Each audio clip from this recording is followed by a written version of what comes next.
우리가 지난주에 1장 마지막 절을 보면 예수님은 강야로 가셨습니다.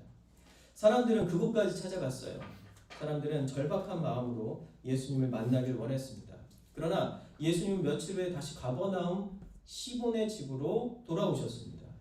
가버나움과 갈릴리 호수 주변 마을에 사람들이 예수님이 오셨다는 소문이 퍼졌습니다. 가버나움은 어디 있냐면 갈릴리 호수가 이렇게 있으면 호수가에 딱 붙어 있는 조그마한 타운이었습니다. 그러니까 이제 호수 옆에 이제 가신 거죠. 왜 그러냐면 이 가버나움에 시몬의 집이 있었는데 시몬의 직업은 뭐죠?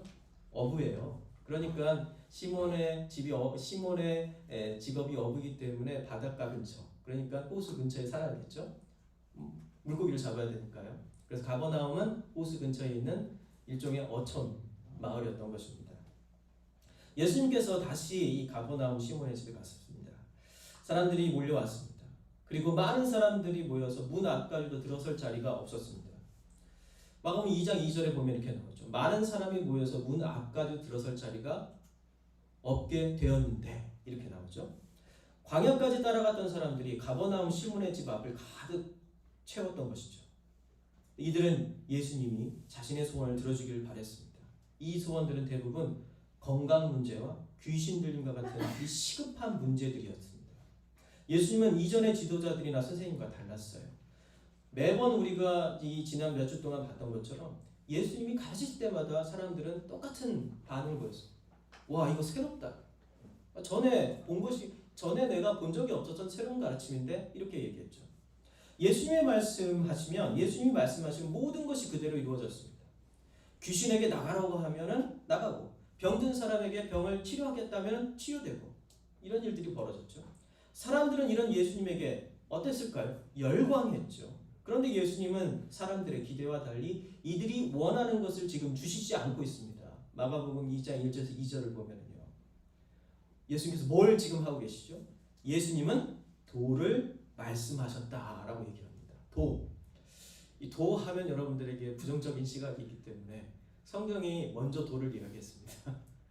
이 번역이 1950년 전에 번역된 번역을 그대로 우리가 바꿔가면서 현대어로 조금씩 바꿔가면서 사용하고 있기 때문에 도를 아십니까는 우리가 먼저 했는데, 지금은 이 도를 아십니까를 하면 안 되겠죠.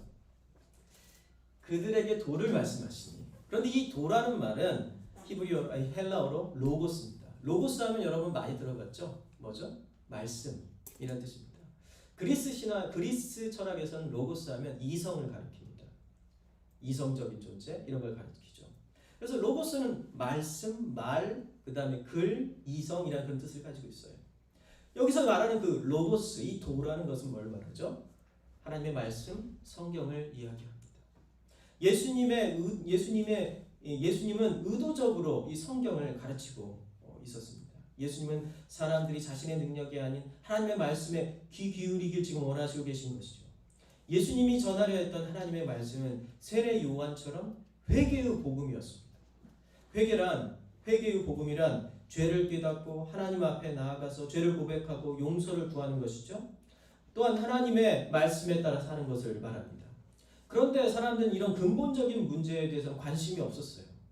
이 근본적인 것들에 대해서 우리가 별로 관심이 없죠. 왜 그러냐면 근본적인 것은 당장의 결과가 나타나지 않기 때문입니다. 수학을 공부하는데 제 아들과 이런 얘기를 했어요. 수학 성적이 조금 나쁘게 나와가지고 이야기를 하고 있어요. 네가 수학 학원을 지금 다녀야 할까? 뭐 이런 이야기를 했어요. 왜냐하면 수학 학원에서는 진도가 이만큼 나오고 있는데, 사실 이거에 비해서 자기가 뒤에서 그것을 허덕이면서 쫓아가는 듯한 기분이 드는 거예요. 이럴 때는 뭐가 필요한 거죠? 과외가 필요해요. 맞죠? 과외 좀 픽업을 해야겠는데. 과외가 필요합니다. 그런데 그 과외에서 뭘 해줘야 됩니까? 기초를 다져줘야 되는 거예요. 기초. 지금 기초가 부족한 상태인 겁니다. 그런데 지금 당장 학교의 진도 그리고 학원의 진도는 막 뛰어 올라가고 앞을 가고 있으니까 어떻게 해요?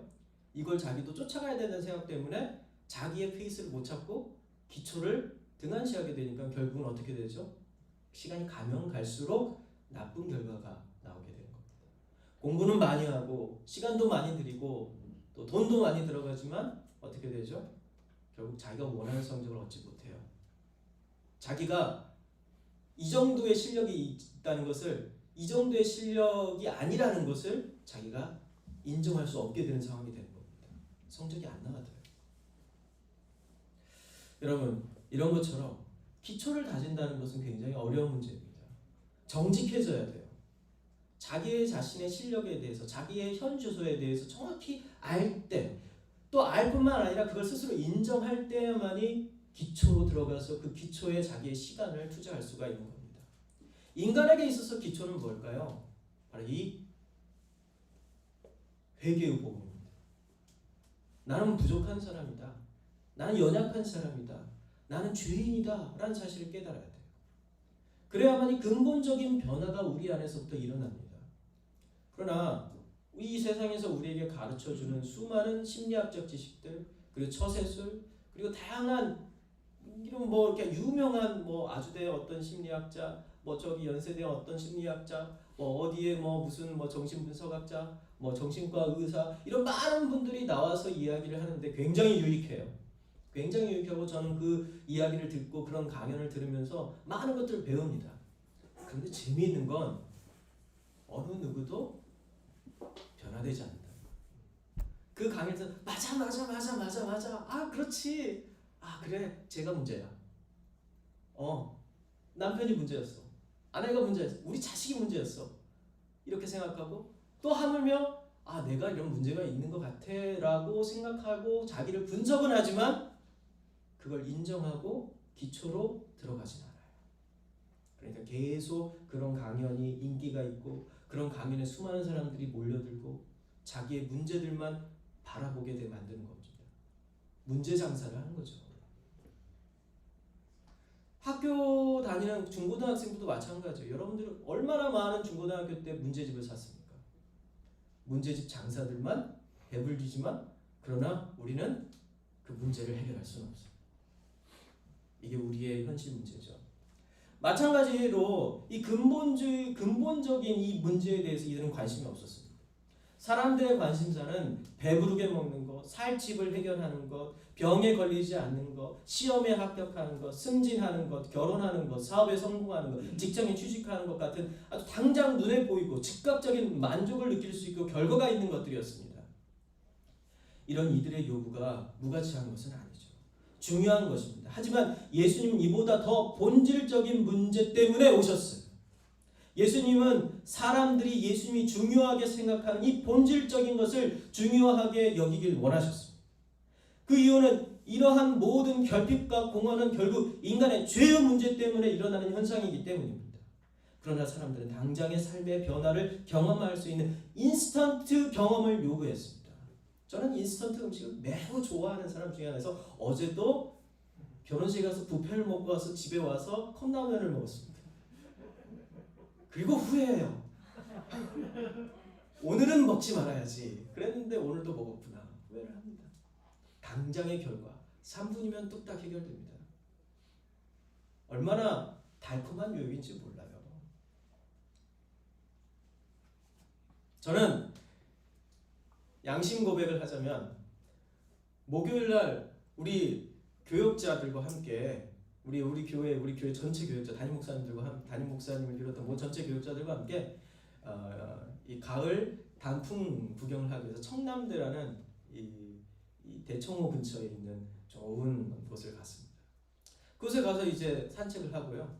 왔는데 산책하기 전에 뭘 먹었냐면 한우를 먹었습니다. 놀랍지 않아요? 몇 년 만에 먹어본 한우였는지. 그리고 우리는 다짐했습니다. 오늘 저녁 때는 결코 라면을 먹지 않겠다. 목사님이 제가 그랬어요. 목사님 스테이크 먹는 날은 라면을 먹으면 안 됩니다. 그렇지. 그러면서 우리 모두 다 제가 먼저 이야기를 했는데 집에 가서 저는 라면을 끓여 먹었습니다. 양심 고백이에요. 한우를 먹고 스테이크를 먹는 날마저도 즉각적인 이 조미료의 능력에 저는 반응할 수밖에 없었어요. 사람들은 그렇습니다. 인스턴트 경험을 요구합니다. 그래야만 이들은 예수님을 메시아로 믿을 수 있다고 요구합니다. 그런데 이것들을 인스턴트 경험을 계속 경험해주면 진짜 예수님을 메시아로 믿을 수 있을까요? 그렇게 요구하지만 당장 내가 필요한 걸 주세요라고 하지만 그러나 그걸 막상 던져주면 그러나 그 다음에 인스턴트 경험은 인스턴트 믿음을 낳을 뿐입니다. 진짜 믿음은 아니에요. 인스턴트 경험은 잠시 잠깐 믿음이 있는 것처럼 보이게 만들 수는 있으나 진짜 믿음을 우리에게 주시지 않습니다. 제가 대학에 다닐 때 후배가 예수님을 믿게 된 결정적인 계기가 된 사건에 대해서 들려주었습니다. 후배는 초등학교 때 아버지가 암에 걸려 죽을지 모른다는 사실을 알게 됐어요. 1980년대 후반입니다. 그때가.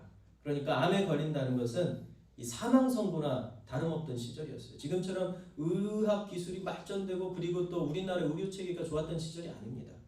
병원이 그렇게 좋았던 때가 아니에요. 그래서 여러 방법을 찾아 시도해 보았지만 차도가 없었습니다. 그러나 주변 분의 권고로 교회에 가보기로 했어요. 이분들이. 목사님은 하나님에게 간절히 기도하면 나을 수 있다라고 하셨습니다. 온 가족은 교회를 다니면서 기도하였죠. 그런데 진짜 기적이 일어난 겁니다. 후배의 아버지가 암에서 완치된 거예요. 후배의 아버지는 당시에도 건강하게 지금 살고 있었습니다. 그래서 저는 아버지가 믿음이 정말 단단해져서 좋겠구나라고 생각했어요. 그런데 이게 웬걸요? 후배는 뜻밖의 말을 저에게 했습니다. 지금 아버지만 교회를 안 다니고 자기 가족은 다 교회를 다닌다는 거예요. 아버지만 교회를 안 다닌다는 겁니다. 아버지 때문에 교회 갔는데 병이 기적같이 완치된 후에 아버지는 좋아하던 술을 다시 하시고 담배도 다시 하시면서 발병청과 같은 생활로 돌아가셨습니다. 더 나아가서 아버지는 아마도 병원에서 오진했을 거라고 생각했습니다. 하지만 나머지 가족들은 모두 신실한 그리스도인이 되었죠.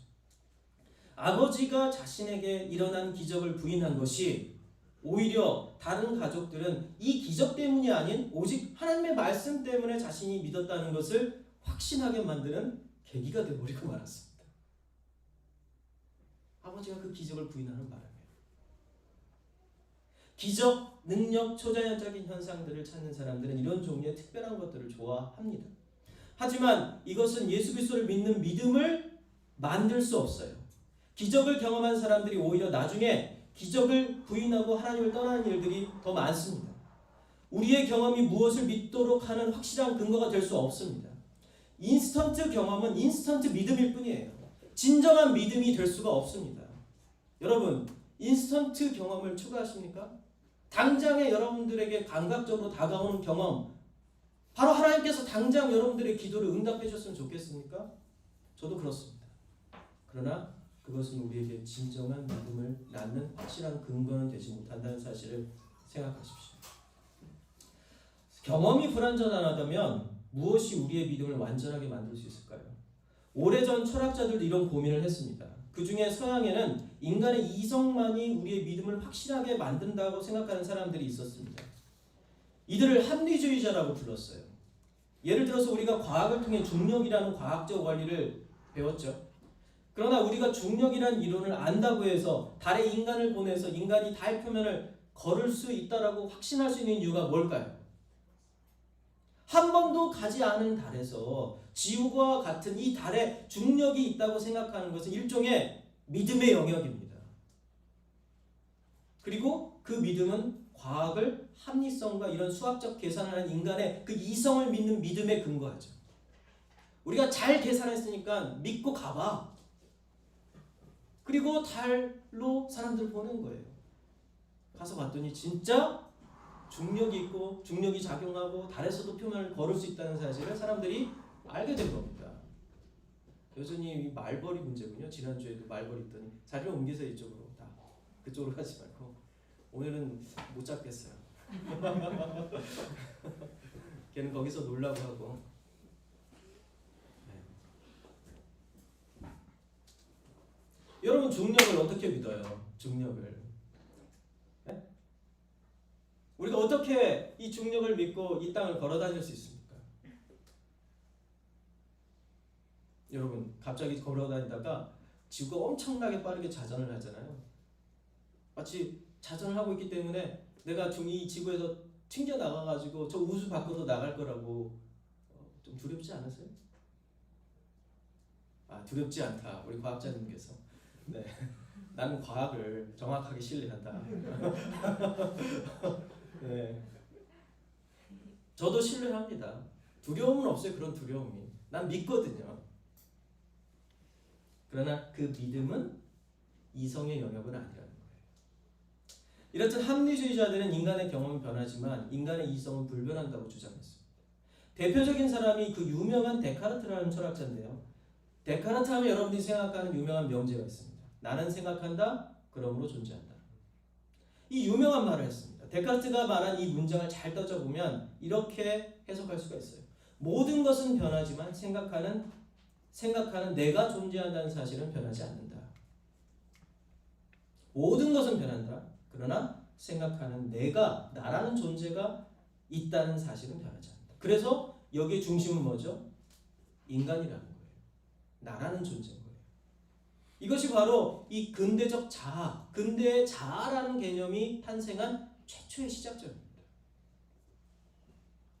비록 그가 하나님의 창조 없이는 인간이 존재할 수 없다는 사실을 인정한 그리스도인이긴 했어도 그의 명제는 근대와 현대, 지금 우리가 사는 사회를 규정하는 인간 중심 사회, 인본주의를 만드는 데 가장 큰 공헌을 했습니다. 그 결과 과학이 발전했죠. 인간을 중심에 두고 과학이 발전했어요. 다른 편에서는 이성적 능력이 부족하면 같은 인간이라도 인간 이하로 취급하는 노예제도가 합리화됐습니다. 노예제도는 감정에 의해서 나타나는 게 아니에요. 흑인들을 이성적으로 열등한 존재로 생각하기 때문에 그런 겁니다. 이성이 발전되지 않는, 아직 진화되지 않는 존재라고 생각했기 때문에 동물처럼 여겼기 때문에 일어난 현상이에요. 인간을 중심에 두고 인간의 이성을 중심에 뒀기 때문에 이성적으로 발달되지 않는 사람은 인간 이하 취급을 해도 된다는 사고방식이 있었던 겁니다. 2차 세계대전 때 히틀러와 그리고 나치당이 했었던 수많은 만행 중에 우생학이라는 학문이 있었어요. 이 우생학이라는 것은 열등한 존재와 열등하지 않은 우월한 존재를 나누는 겁니다. 인간 안에도 우월한 존재가 있고 이성적으로 가장 탁월한 존재가 있다고 생각했어요. 그래서 이들이 했던 것은 아우슈비츠에서 유대인들만 학살한 게 아니라 장애인들도 학살했어요. 왜냐하면 장애인들은 열등한 존재이고 인간 이하의 존재라고 생각했기 때문에 그렇습니다. 수많은 장애인들이 수백만의 장애인들이 가스실에서 죽어갔어요. 이게 바로 이성중심 합리주의자들이 했던 겁니다. 인간을 최고로 생각하지만 최고의 인간이 되기 위해 열등한 인간을 파괴하는 일도 정당하다는 겁니다. 오늘 우리가 읽은 본문의 사건에도 이와 비슷한 일들이 기록되어 있어요. 예수님이 시몬 베드로의 집에서 말씀을 가르치실 때 누군가 지붕을 뚫고 예수님 앞에 병상에 누운 병자를 줄에 매달아서 내려보냈습니다. 마치 연극이나 뮤지컬 무대에서 무대 장치가 내려오던 말이죠. 병상에 누워있던 병자는 중풍병자 환자였습니다. 예수님은 그를 보고 작은 자야 내 죄사함을 받았다라고 얘기했어요. 작은 자야 네 죄사함을 받았느니라 라고 말씀하셨습니다. 작은 자라는 것은 얘야라고 말하는 아주 예정 어린 표현입니다. 그러면서 예수님은 이렇게 말씀하셨습니다. 내 죄사함을 받았다. 이것은 그리스어로 아비엔타이라는 말입니다. 이 아벤타이라는 말은 신적 수동태라는 문법적 용법을 사용하고 있습니다. 신적 수동태라는 것은 성경에서 하나님이 말하실 때 사용하는 문법적인 용법이에요. 그렇기 때문에 신적 수동태의 문장은 신적 수동태는 항상 현재형으로 나와요. 왜 그러냐면 불변하는 진리이기 때문에 그렇습니다. 여러분 영어 배울 때 어떻게 해요? 동쪽에서 해가 떠서 서쪽으로 해가 진다라는 것을 할 때는 문법을 과거형으로 사용하나요? 현재형으로 사용하나요? 현재형으로 항상 생각합니다. 왜 그러냐면 항상 동일하게 그 일이 벌어지기 때문에 그래요. 불변하는 진리인 거죠. 그래서 현재형을 사용합니다. 하나님의 말씀은 불변하는 진리이기 때문에 이 신적 수동태의 문법을 사용하면 현재형의 시제말을 사용하게 되어 있습니다. 그런데 예수님께서 지금 신적 수동태의 용법으로 자기가 말을 하거든요. 내 죄사함을 받았다. 받아라 이렇게 한 것도 아니고 받았다 이렇게 선언을 하는 겁니다. 기적을 기대하고 있던 사람들은, 당장 놀라운 경험을 보길 원했던 사람들은 예수님의 말씀 속에서 아무것도 찾을 수 없습니다. 내가 이걸 원한 게 아닌데 저게 무슨 말일까 했겠죠. 예수님의 말씀은 기적과 같은 경험을 중요하게 생각하는 사람들은 그 사람들에게는 실망하게 만들었죠. 그런데 이들과 전혀 다르게 반응하는 사람들이 있었습니다. 학문적 지식이 꽤 뛰어났던 이 엘리트 그룹에서는 예수님의 이 말씀은 예수님이 기적 행하신 것보다 더 심각하고 중요한 문제라고 받아들였어요. 이성적이며 합리적으로 생각할 때 예수님의 말씀은 둘 중에 하나였습니다. 예수님이 미친 거나 아니면 예수님이 지금 하신 말씀은 자기가 지금 하나님이라고 선언하고 있는 거예요. 나 하나님이야 라고 얘기해요. 나 신이야 이렇게 얘기하는 거예요. 누가 멀쩡한 사람이, 멀쩡한 남자가 와가지고, 젊은 남자가 와서 야, 나 하나님이야, 나를 믿어 이렇게 하면 여러분 뭐라고 얘기할 거예요? 당신 좀 어디 가보셔야겠네요 이렇게 얘기하겠죠. 제가 도와드릴까요? 어디 불편한 게 없습니까? 라고 얘기하겠죠. 아니면 또 한 가지 가능성이 있는데, 그게 뭐냐면 하나님의 말씀을 대언하는 선지자의 가능성이 있다고 생각해 볼 수가 있어요. 대신 전하고 있는 거죠. 이 말씀드린 것처럼 예수님은 신적 수동태라는 이 하나님만이 하실 수 있는 언어를 지금 사용하고 있습니다. 그리고 예수님이 말씀하신 죄 사함을 받았느니라 라는 선언은 오직 하나님만이 하실 수 있는 선언이었어요. 그런데 지상에서 이 선언을 할 수 있는 유일한 기능을 하고 있는 사람들과 기관이 하나 더 있었습니다. 그게 뭐냐면 구약 성경을 보면 성전에서 제사장이 인도하는 제사를 통해서 죄 사함이 가능했습니다. 그러니까 제사장과 성전이 이 기능을 하고 있었던 거예요. 공식적으로 이들은 이러한 권한을 하나님으로부터 부여받은 신적인 권한을 부여받은 신적 수동태의 수행자로서의 역할을 하고 있었습니다. 그런데 지금 어떤 젊은 청년이 와가지고 네 죄사함을 받았느니라 라고 얘기하고 있는 거예요. 이 사람은 선지자도 아니고 선지자 수업도 안 받았고 이 사람은 제사장도 아니야. 이 사람은 특별히 교육받은 사람도 아니고 나사렛이라는 동네에서 목수로 살았다는 그 이력밖에 없는 사람이에요. 그런데 이 사람이 지금 신적 수동태의 공식적인 수행기관인 성전과 성전의 제사장을 제치고 자기가 그런 권한을 행사하고 있는 거예요. 이거 미친 거나 다름없는 거죠. 제사장과 이 성전은 하나님이라는 구약의 하나님께서 명령했던 그리고 건네줬던 이 권능을 가지고 마치 자기가 하나님인 것처럼 사람들을 지배하고 그리고 사람들을 조정하고 그리고 사람들을 위해서 군림하고 살았습니다. 마치 그가 하나님이나 된 것처럼 사람들 앞에 너 죄사함을 받았어. 이게 얼마나 대단한 건지 압니까? 누군가 여러분들의 머리에 손을 얹고 목사라고 하는 작자들이 와가지고 어떤 목사라는 작자가 와서 여러분들의 손을 얹고 기도를 하면서 너 죄사함을 받았다 라고 한다면 그건 사입이에요. 어떤 인간도 인간에게 죄사함을 받았다고 선언해 줄 수 있는 인간은 없어요.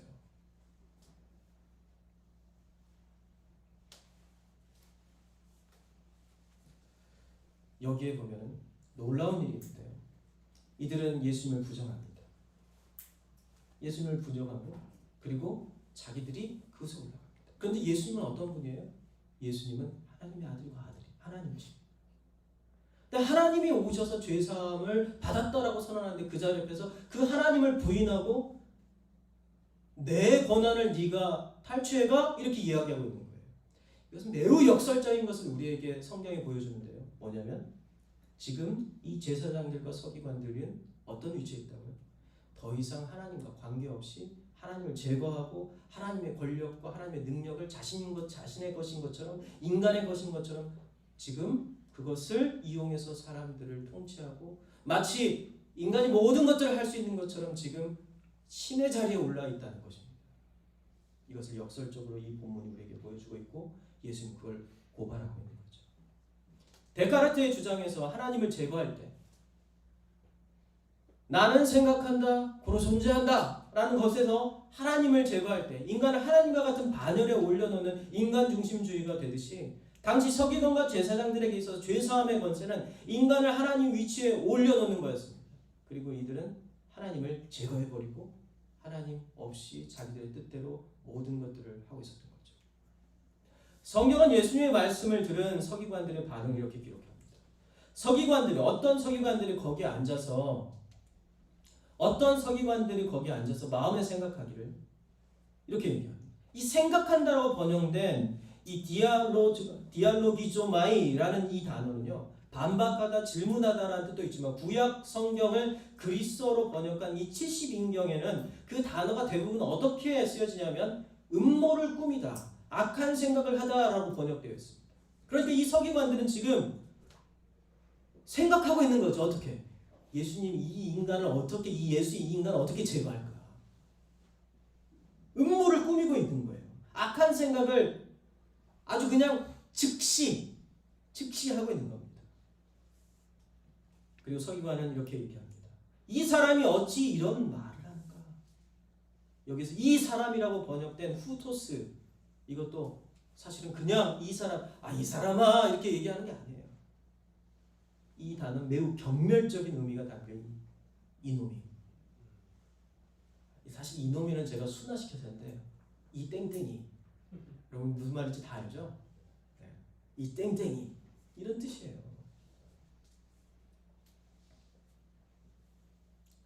그 이유는 다음에 나옵니다. 신성모독이로다. 오직 하나님 한 분 외에는 누가 능히 죄를 사하겠느냐. 신성모독이다 라고 얘기하고 있어요. 그런데 지금 예수님 누구예요? 앞에 계신 분. 신이야. 하나님이야. 그런데 그 하나님 앞에서 신성모독이로다 이렇게 이야기하고 있는 거예요.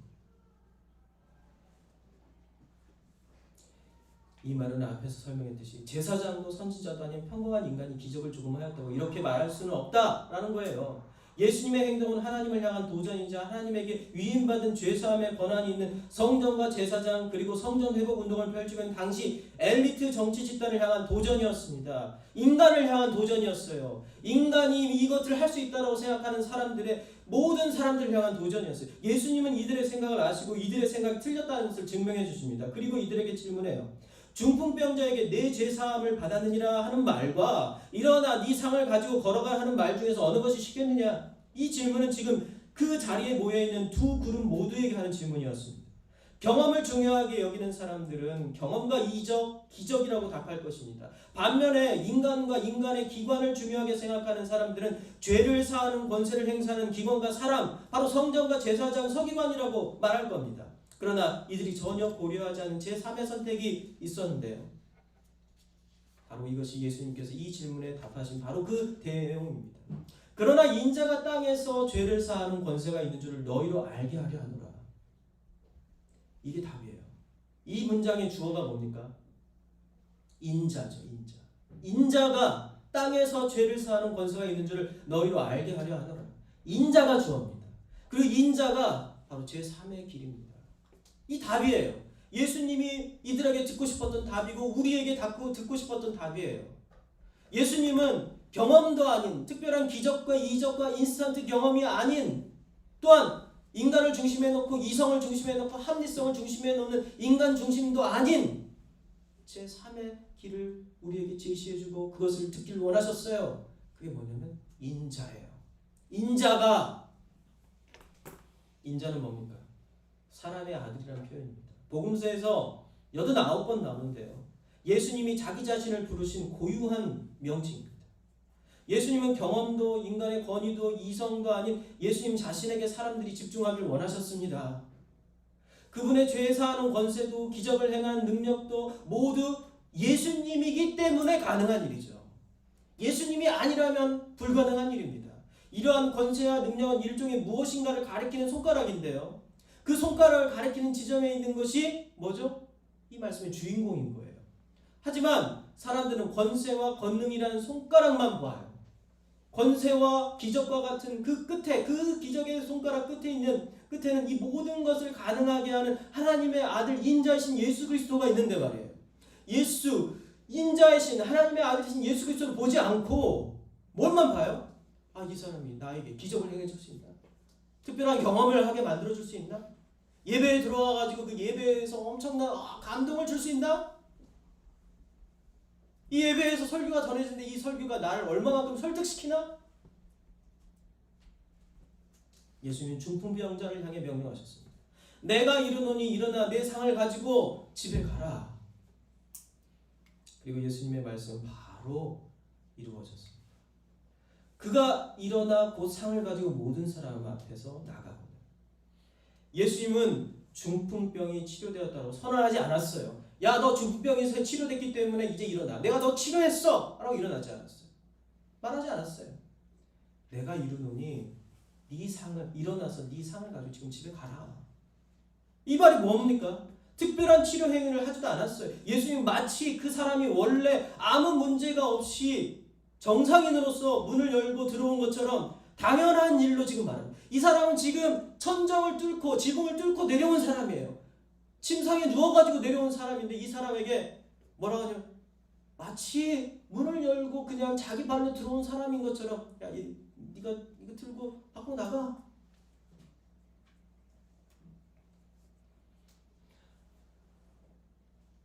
이 말이 마치 당연한 것처럼 그가 일어나서 밖으로 문을 열고 나가는 것이 당연한 것처럼 말씀하세요. 아무것도 없는 텅 빈 곳에 데려가서 마치 원래 무엇인가 있었던 것처럼 태연하게 손을 가리키면서 저기에 멋진 도시가 있는 것, 멋진 도시가 있지? 라고 나에게 물어보는 것 같아요. 그런데 신기한 것은 그 손이 가리키는 곳을 향해 시선을 옮기면요, 이전에 보지 못했던 것, 이전에 없었던 것들이 원래 그 자리에 수만 년 전부터 있었던 것처럼 딱하니 존재하고 있다. 이게 예수님이 하신 말씀입니다. 이런 일이 지금 시몬 베드로의 집에서 일어났습니다. 그리고 목격자들은 이 사건에 대해서 고백했습니다. 그리고 다 놀라 하나님께 영광을 돌리며 이르되 우리가 이런 일을 도무지 보지 못하였다. 이 말은 좀 전에는 없었는데 이제는 있네. 그런데 이건 원래부터 있었던 것 같은데 내 눈과 판단이 잘못됐나? 내가 전에 못 봤나? 내가 전에 왔었는데 봤는데 내가 기억을 못하나? 스스로에게 반문하고 있는 거예요. 창세기 1장은요. 내가 이르노니 일어나 내 상을 가지고 집으로 가라는 이 말씀의 정체가 무엇인지 우리에게 알려줍니다. 이것을 알기 위해 세상의 창조의 시점인 창세기 1장으로 한번 가보겠습니다. 하나님이 세상과 인간을 어떻게 만드셨나 앞을 보세요. 6절 창세기 1장 3절 하나님이 이르시되 빛이 있으라 하시니 빛이 있었고 6절 하나님이 이르시되 물 가운데 궁창이 있어 물로 나뉘라 하시고 9절 하나님이 이르시되 천하의 물이 한 곳에 모이고 11절 하나님이 이르시되 땅은 풀과 심에는 채소와 14절 하나님이 이르시되 하늘의 궁창에 생한 광명체들이 있어 20절 하나님이 이르시되 물들은 생물을 번성하게 하라 24절 하나님이 이르시되 땅은 생물을 그 종류대로 내되 가축과 기는 것 26절 하나님이 이르시되 우리의 형상을 따라 우리의 모양대로 우리가 사람을 만들고 하나님이 이르시되 하나님은 말씀하십니다. 그리고 그 말씀이 어떻게 돼요? 실현이 돼요. 마치 화가가 하얀 도화지에 생각한 대로 그리든 말이죠. 이것이 하나님의 말씀의 능력입니다. 이 땅에 존재하는 모든 것은 하나님이 이르시되 달일관에서 하나님이 말씀하시니 모두 존재하는 그리고 경험할 수 있는 것이 되었습니다. 예수님이 중풍병자에게 하신 말씀 내가 이르노니 하나님이 이르시되와 똑같죠. 내가 이르노니 네 상을 가지고 집으로 가라. 바로 이것입니다. 예수님이 이르시니 하나님이 이르시니 그렇게 된 겁니다. 이 두 분은 한 창조자 하나님이십니다. 예수님은 중풍병자를 고치시면서 자신이 창조자 하나님, 죄를 용서하실 권세와 인간을 창조하실 능력을 지닌 창조자이자 성자 하나님이라는 사실을 사람들에게 이 신적 수동태로 말씀하시고 계셨던 겁니다. 선언하시고 계셨던 거예요. 너희들이 알아야 할 것은 내가 하나님이다. 내가 창조자다. 하지만 기적을 원했던 사람들도 자신의 권세에 도전하는 예수님을 제거하려는 음모를 꾸미려는 제사장과 서기관들도 예수님이 하나님의 아들이며 창조자 하나님이라는 사실에 관심이 없었습니다. 다만 이들은 자신의 피와 권력에만 충실했어요. 창조자의 말씀에는 관심이 없었습니다. 예수님은 창조자의 말씀이 어떤 것인지 이 중풍병자를 통해 보여주셨습니다. 창조의 말씀은 인간의 죄를 용서하는 권세가 있으며 없는 것을 존재하게 하는 능력이 있습니다. 앞에서 인용한 데카르트의 유명한 말, 나는 생각한다, 그러므로 존재한다는 인간을 왕의 보좌에 앉게 한 명제이죠. 모든 존재의 중심에 인간이 있고 인간이 중심이라는 존재론입니다. 그러나 하나님의 존재론은 이것과 달라요. 하나님의 존재론은 이겁니다. 하나님이 말씀하신다, 그러므로 존재한다. 이것이 성경의 존재론이며 진리관입니다. 하나님의 말씀이 눈에 보이는 것과 보이지 않는 것을 존재하게 하는 가장 확실한 근거인 겁니다. 이것은 우리 인간의 경험과 합리적인 생각을 뛰어넘습니다. 이것이 하나님을 믿는 우리의 신앙, 우리의 믿음이 인간의 합리성이나 경험에 의존할 수 없는 이유예요. 우리는 예수님을 믿는 믿음을 합리적으로 설명할 수 있나요? 그리고 우리의 믿음을 기적과 같은 신비한 체험으로 모두 설명할 수 있을까요? 일부 설명할 수는 있어요. 그러나 만약 설명할 수 있다 해도 그 설명이 영원한가요? 아니죠. 기독교와 우리의 신앙을 설명하려는 여러 책들이 있었고 시도가 있었습니다. 그러나 이러한 책은 시간이 지나면서 그 기능을 약해지고 새로운 책들이 나옵니다. 가장 큰 도서관을 수백 개를 지어도 다 담을 수 없는 분량의 책들과 지식이 기독교 신앙을 설명하기 위해 존재해왔고 지금도 존재하고 앞으로도 계속 나올 겁니다. 그럼에도 성경이란 하나님의 말씀을 담은 한 권의 책, 이 성경의 한 권의 책만큼 우리의 신앙과 믿음을 확실하게 만들어주는 것은 없었어요. 왜냐하면 그것은 창조의 언어로 쓰여졌기 때문입니다. 창조의 언어로 쓰여졌기 때문이에요. 그리고 이 말씀이 세상이 존재하는 근거입니다. 만약 하나님이 이르시되 세상의 모든 것이 사라져라 라고 말씀하신다면 어떻게 될까요? 그러나 다행히 성경에는 그게 기록되지 않았어요. 세상은 사라집니다. 우리에게 가장 확실한 근거는 오직 말씀하시는 하나님 외에는 없어요. 그 말씀하시는 하나님이 인간이 되어 우리 앞에 오셨어요. 이분이 사람의 아들, 인자로 불리셨던, 스스로를 인자라고 부르셨던 예수 그리스도이십니다. 사람의 아들이 되는 것을 부끄러워하지 않았던, 사람의 아들이라고 불리는 것을 스스로 좋아했던 창조자이고 하나님이시며 절대적인 능력과 권능을 가지고 있는 이 땅의 창조자이신 하나님이 자기 스스로 인간의 아들이라고 부르는 것을 싫어하지 않으셨다. 인간의 아들이라고 부르는 것을 좋아하시고 스스로를 그렇게 불러달라고 얘기했던 그 하나님. 그래서 우리는 그 하나님이신 예수님을 얕잡아 보고 그분에게 원하는 것만 쏙 빼가지고 먹고 그냥 빈 껍데기로 만들고, 예수님의 말씀이 마치 합리적인 근거도 없고 과학적인 근거도 없는 말씀인 것처럼 치부하고, 오히려 세상에 가가지고 세상의 이야기들, 과학자들, 심리학자들, 의사들이 하는 말에 귀를 쫑긋 기울이면서 그들이 하라는 대로 따라하면서 실제로는 성경에 나와 있는 말씀에는 그 하나의 진보도 보이지 않는 우리, 마치 성경의 말씀을 신화, 그리스 로마 신화인 것처럼 생각하면서 소설책처럼 읽는 우리, 부끄럽습니다.